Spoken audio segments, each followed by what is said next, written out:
नमस्कार. आज आठवड्याच्या पहिल्या कामकाजाच्या दिवशी सकाळी शेअर मार्केट सुरू झाल्यावर तेजी होती.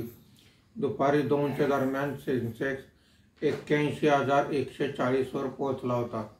त्यानंतर मात्र घसरण झालेली आहे.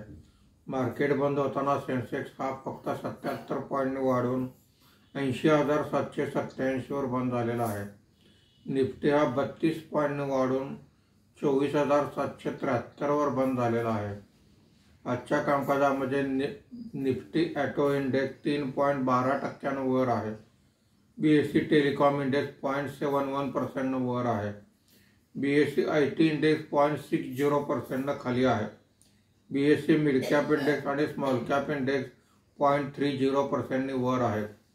आजच्या कामकाजामध्ये निफ्टीमध्ये वाढलेले मुख्य शेअर्स पुढील प्रमाणे: Tata Motors 4.02%, Mahindra and Mahindra 3.93%, Bajaj auto 3.84%, Eicher motor 3.56% अशी वाढ आहे. आज निफ्टीमध्ये घसरलेले मुख्य शेअर्स पुढील प्रमाणे: trend 3.85%, Asian paints 1.90%, Nestle 1.72%, SBI life insurance 1.35% असे घसरण आहे. आज FIIने 2170 कोटी रुपयांची विक्री केलेली आहे. देशी वित्तीय संस्थांनी 3014 कोटी रुपयांची खरेदी केलेली आहे. धन्यवाद.